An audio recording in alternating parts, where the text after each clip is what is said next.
Assalamualaikum warahmatullahi wabarakatuh. Izin ibu dan teman-teman, perkenalkan nama saya Azira Amalia Nur dengan NIM 25006076. Di sini saya akan membahas tentang penyelenggaraan sistem pendidikan nasional. Baiklah, saya di sini akan menjelaskan tentang apa sih itu sistem pendidikan nasional dan apa saja jalur jenjang jenis pendidikan nasional tersebut. Baiklah, selamat menonton. Sistem pendidikan nasional adalah keseluruhan komponen pendidikan yang saling terkait secara terpadu untuk mencapai tujuan pendidikan nasional. Dalam Undang-Undang Nomor 20 Tahun 2003 tentang sistem pendidikan nasional dijelaskan bahwa sistem pendidikan nasional merupakan keseluruhan komponen pendidikan yang saling terkait secara terpadu untuk mencapai tujuan pendidikan nasional.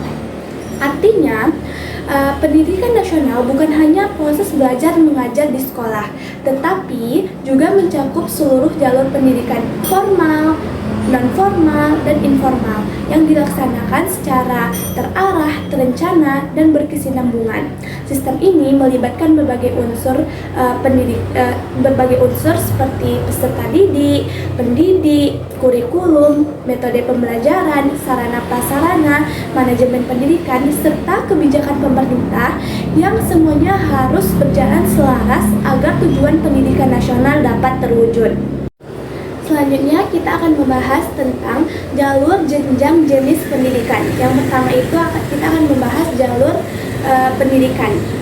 Pendidikan merupakan salah satu pilar penting dalam pembangunan bangsa. Yang pertama ada 3 jalur pendidikan, yaitu yang pertama kita akan membahas jalur pendidikan formal. Pendidikan formal adalah pendidikan yang struktur, berjenjang, dan berkesinambungan. Jalur ini biasanya dilaksanakan di sekolah atau lembaga resmi, mulai dari tingkat dasar hingga pendidikan tinggi. Contohnya itu seperti SD, SMP, SMA, atau SMK, hingga perguruan tinggi. Pendidikan formal memiliki kurikulum yang jelas, guru atau dosen sebagai tenaga pendidik, serta aturan yang ketat dalam sistem pembelajarannya. Selanjutnya yaitu ada jalur pendidikan non-formal. Pendidikan non-formal hadir sebagai pelengkap atau bahkan pengganti pendidikan formal. Biasanya pendidikan ini lebih fleksibel menyesuaikan kebutuhan masyarakat. Contohnya adalah kursus bahasa Inggris, latihan komputer, kegiatan keaksaraan fungsional, serta program paket A, paket B, dan C bagi mereka yang tidak sempat menempuh sekolah formal. Meskipun berada di luar sekolah, pendidikan non-formal tetap memiliki peran penting dalam meningkatkan keterampilan masyarakat. Nah, selanjutnya kita akan membahas jalur pendidikan informal. Yang tadi kan udah 2, nah selanjutnya yang ketiga itu jalur informal. Pendidikan informal adalah pendidikan yang berlangsung secara alami dalam keluarga dan lingkungan sekitar. Jalur ini sering disebut sebagai pendidikan pertama dan utama karena anak pertama kali belajar dari orang tuanya, misalnya belajar sopan santun, tata krama, kebiasaan beribadah, hingga keterampilan sehari-hari seperti membantu pekerjaan rumah.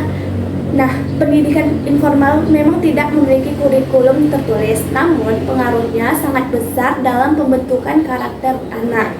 Dengan demikian, jalur pendidikan memberikan ruang yang luas bagi setiap warga negara untuk belajar, baik di sekolah maupun di luar sekolah, maupun dalam kehidupan sehari-hari. Nah, selanjutnya kita akan membahas tentang jenjang pendidikan. Jenjang pendidikan adalah tingkatan yang harus dilalui peserta didik dalam jalur pendidikan formal. Jenjang ini disusun secara berkesinambungan mulai dari anak usia dini hingga perguruan tinggi.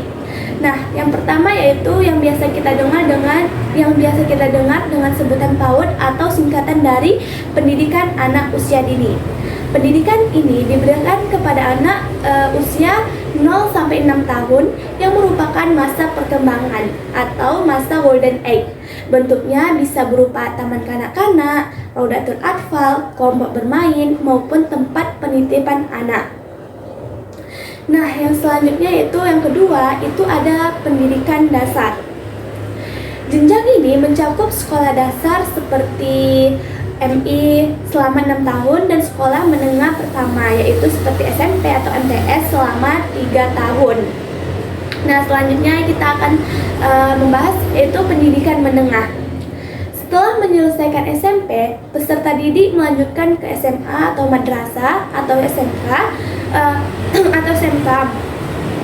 Pendidikan menengah berlangsung selama 3 tahun dan berfungsi untuk memperluas wawasan sekaligus mempersiapkan peserta didik baik untuk melanjutkan ke perguruan tinggi maupun ke dunia kerja. Nah, selanjutnya kita akan memasuki kepada pendidikan tinggi. Nah, tadi kan udah 3, nah ini yang keempat yaitu pendidikan tinggi. Pendidikan tinggi diselenggarakan di universitas, institut, sekolah tinggi, maupun politeknik. Jenjang ini meliputi program diploma yaitu D1 sampai D4, sarjana, magister, doktor, serta pendidikan profesi dan spesialis. Nah, selanjutnya teman-teman kita akan membahas jenis pendidikan. Selain jalur dan jenjang pendidikan, di Indonesia juga dibedakan berdasarkan jenis pendidikan, berhubungan dengan fungsi, tujuan, dan karakteristik lembaga pendidikan yang menyelenggarakannya. Yang ada beberapa jenis pendidikan di Indonesia. Antara lain yang pertama yaitu pendidikan umum.